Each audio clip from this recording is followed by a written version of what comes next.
Welcome to the sixth day of the annual novena, focusing on the founders of the Church in Quebec, who also shaped the faith and history of our Canadian country. This year, the theme of the novena is Engage in God's Project. Today, we will hear Miss Martina de Vries, who will present to us a reflection on the written answer Sainte Marie of the Incarnation gave to Mother Angélique de la Conception, an old companion she had in Tours, France. Listen carefully to this very engaging message.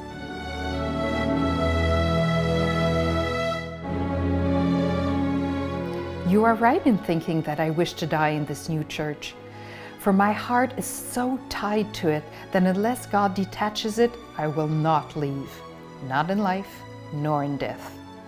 Our cloister does not allow me to follow the workers of the gospel. Yet being part of this new church, as indeed I am, God having given me the honor of calling me to it, He binds me so tightly to them in spirit that I feel as if I follow them everywhere and work with them to such rich and noble conquests.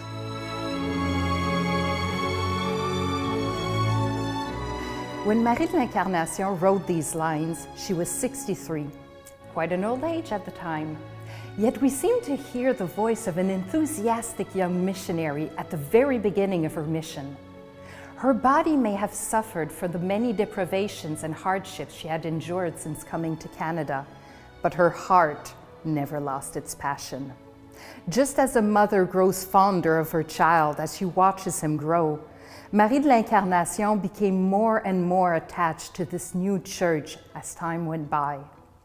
She said that the ties that bound her to this young Christian community were so tight that she would be unable to cut them by returning to France, unless God asked her to do so. She had come to this country in response to a call from God, and she considered this call to be a great honor, her own particular proof of God's love for her. Since God had chosen her, she decided to abandon herself entirely to His will and pledged to follow Him to her death in this remote part of the world. Her heart's greatest desire was to see the gospel be brought and embraced by as many native people as possible. For her love of Jesus, she would gladly have accompanied the Jesuit missionaries on the expedition, but she knew that was not her vocation. Nevertheless, she harbored such a deep desire to do so that she chose to follow these workers of the gospel in spirit instead. Through her prayers, she would obtain for them the courage to face the worst dangers. Marie de l'Incarnation remained passionate for God's mission her entire life. She spoke of such rich and noble conquests that not because she was driven by a thirst for power over the people she wanted to convert, but rather because she had an ardent desire to see those people conquered by the love of Jesus, as she herself had been. And she committed herself, body and soul, to making this infinite love known. Sainte Marie de l'Incarnation, you knew and understood that Jesus is love and that He wants us to freely embrace His love. Help me grasp this wonderful mystery so that I, in turn, may experience the joy of making His love known to others. Amen.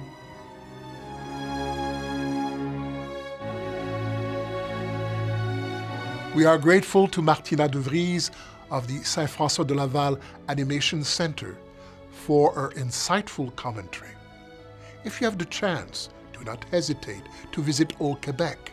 Do not forget then to stop at the glorious Ursuline Chapel to pray at the tomb of Sainte Marie. You will also be able to discover and read the edifying, even life-changing spiritual writings she left us. Meanwhile, do not hesitate to share this video clip, and please leave us your comments. We will meet again tomorrow on the seventh day of our novena, when Bishop Martin Laliberté will present to us a text written by Saint François de Laval.